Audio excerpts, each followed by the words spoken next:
రాకాలోకంకి స్వాగతం. ఈ కంటెంట్ మీకు నచ్చినట్టయితే లైక్ చేయండి, మీ బంధుమిత్రులకు షేర్ చేయండి. ఇప్పటివరకు సబ్స్క్రైబ్ చేసుకోకపోతే సబ్స్క్రైబ్ బటన్ నొక్కండి.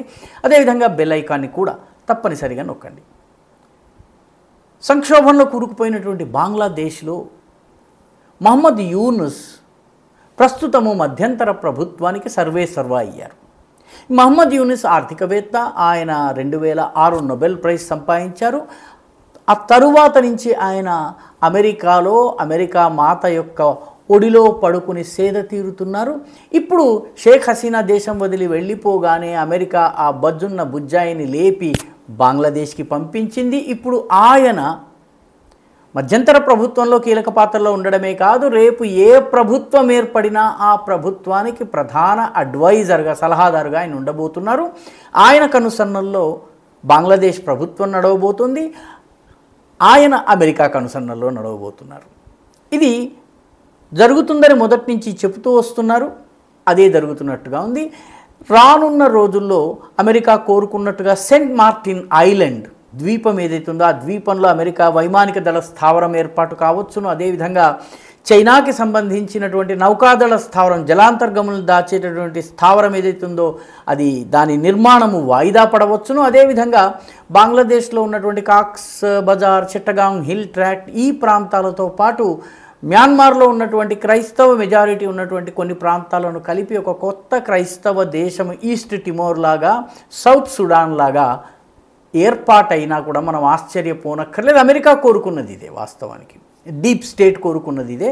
తద్వారా మ్యాన్మార్ని అదుపు చేయొచ్చును, భారత్ను అదుపు చేయొచ్చును, అదేవిధంగా చైనాను కూడా అదుపు చేయొచ్చు. ఎందుకంటే అన్ని చోట్లకి ఇది సెంట్రల్ పాయింట్లో ఉంటుంది. కాబట్టి ఇవన్నీ చేయడానికి హసీనా నిరాకరించింది. ఆమె దేశం వదిలి పారిపోవాల్సి వచ్చింది. ఇప్పుడు మహమ్మద్ యూనుస్ ఆధ్వర్యంలో పౌరోహిత్యంలో వచ్చేటటువంటి ఏ ప్రభుత్వమైనా ఈ తంతుని, ఈ క్రతువుని నిర్వహించేస్తుంది. అయితే ఈ మొత్తము ప్రక్రియలో గమనించవలసిన విషయం ఏంటంటే, మహమ్మద్ యూనుస్ని జాగ్రత్తగా కాపాడటము, అతన్ని తీసుకుని రావడము, అతన్ని రంగంలోకి దింపడము, అతన్ని కీలక వ్యక్తిగా చేయటము, ఇదంతా కూడాను అమెరికన్ డీప్ స్టేట్ యొక్క ప్రయత్నాల్లో భాగంగా జరుగుతున్నట్టుగా రక్షణ రంగ నిపుణులు చెప్తున్నారు. ఎందుకంటే ఈ మొత్తము కథ వెనుక ఒక పేరు పదే పదే వినిపిస్తోంది. ఆ పేరు డొనాల్డ్ లూ. ఈ డొనాల్డ్ లూ ప్రస్తుతము assistant secretary of state for south and central Asian affairs.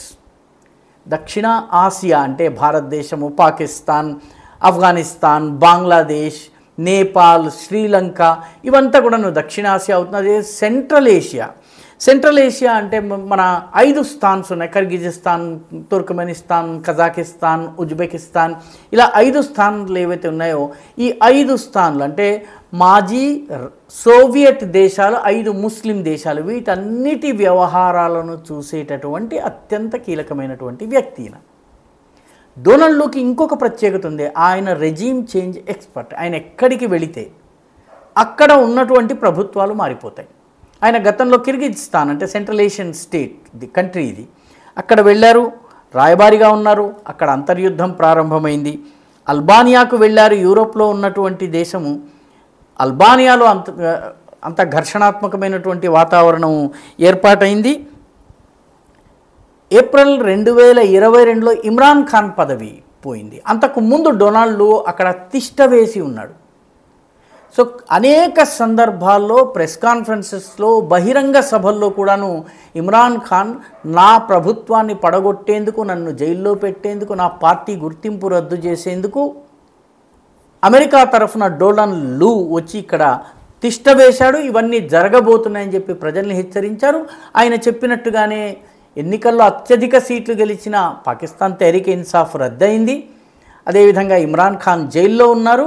Majority లేనటువంటి షెబాజ్ షరీఫ్ ప్రధానమంత్రి అయి కూర్చున్నాడు. షెబాజ్ షరీఫ్ని పూర్తిగా డీప్ స్టేట్ నడిపిస్తోంది.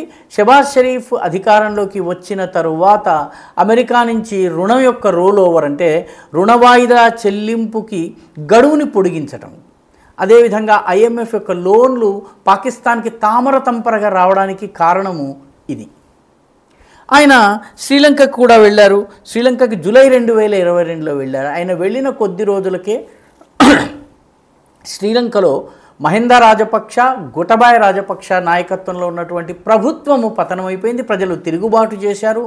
అవినీతి, ధరల పెరుగుదల, రకరకాల సమస్యల్ని తీసుకుని వాళ్ళు చేశారు. అంతకు ముందే గోటబాయ రాజపక్ష, మహిందా రాజపక్ష ప్రభుత్వాన్ని మానవ హక్కుల పేరిట దిగ్బంధనం చేసేటటువంటి ప్రయత్నం జరిగింది. అదే రకమైనటువంటి ప్రయత్నం బంగ్లాదేశ్లో కూడా జరిగింది. అదే రకమైన ప్రయత్నం భారతదేశంలో కూడా జరిగింది. మొత్తం మీద అక్కడ రనిల్ విక్రమసింఘే ప్రభుత్వం ఏర్పాటైంది. ఆయన 2024 ఎన్నికలు జరుగుతుండగా మన దేశానికి కూడా వచ్చారు. పెద్దగా పత్రికల్లో రాలేదు. అయితే ఆయన ఢిల్లీకి రాలేదు, ఆయన చెన్నైకి వచ్చారు.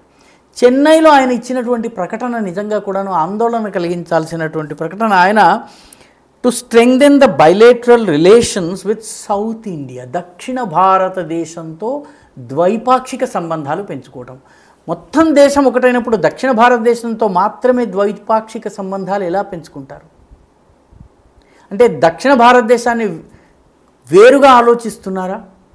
ఆయన వచ్చి వెళ్ళిన తర్వాత, ఎన్నికల ఫలితాలు వచ్చిన తర్వాత కేరళ ప్రభుత్వము కేరళకు ఒక ప్రత్యేక విదేశ వ్యవహారాల కార్యదర్శిని అపాయింట్ చేసింది.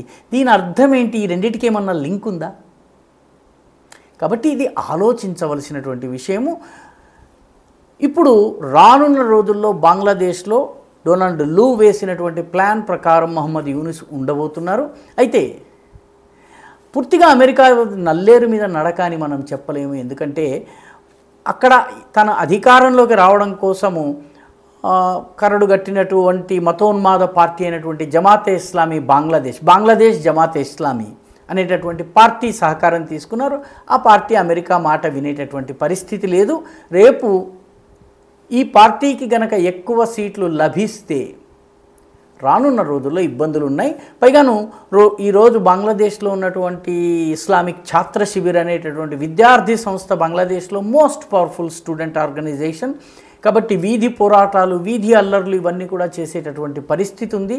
కాబట్టి బంగ్లాదేశ్లో డొనాల్డ్ లూ ప్రయత్నించవచ్చును, మహమ్మద్ యూనిస్ని తేవచ్చును. కానీ రానున్న రోజుల్లో ఎంతో కొంత ఉద్రిక్తతలు కొనసాగే అవకాశం ఉంది. అదేవిధంగా అవామీ లీగ్ అంటే షేక్ హసీనాకి సంబంధించిన పార్టీ కార్యకర్తలు కూడాను నెమ్మదిగా రోడ్ల మీదకి వస్తున్నారు. గురువారం నాడు వాళ్ళు ఊరేగింపులు తీసి ఈ షేక్ హసీనాకి మద్దతుగా వాళ్ళు ఊరేగింపులు తీశారు. రాబోయే రోజుల్లో వాళ్ళ బలం కూడా పెరిగినట్లయితే బంగ్లాదేశ్ కుక్కలు చింపిన విస్తరి అయ్యే అవకాశం ఉంది. బంగ్లాదేశ్లో చాలామందికి తెలియని విషయం ఏంటంటే బంగ్లాదేశ్లో సైనిక తిరుగుబాట్లు జరిగినన్ని సార్లు బహుశా పాకిస్తాన్లో కూడా జరగలేదు.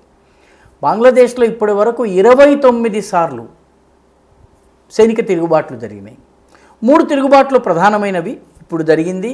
అంతకుముందు జియావుర్ రెహమాన్ది జరిగింది, ఆ తర్వాత మహమ్మద్ ఎర్షాద్ది జరిగింది, హుసేన్ మహమ్మద్ ఎర్షాద్ జరిగింది. కానీ మొత్తం మీద 28 సైనిక తిరుగుబాట్లు జరిగాయి. కాబట్టి రానున్న రోజుల్లో బంగ్లాదేశ్లో పరిస్థితులు ఆందోళనకరంగా ఉండబోతున్నాయి. ఎందుకంటే ఈ న్యూలాండ్ వంటి వాళ్ళు, ఈ డొనాల్డ్ లూ వంటి వాళ్ళు రెజీమ్ చేంజ్ అయితే చేయగలరు, ఉన్న వాళ్ళని తీసి వేరే వాళ్ళని తీసుకుని రాగలరు. కానీ ఈ వచ్చిన వాళ్ళకి ఎలా పరిపాలించాలో నేర్పలేరు.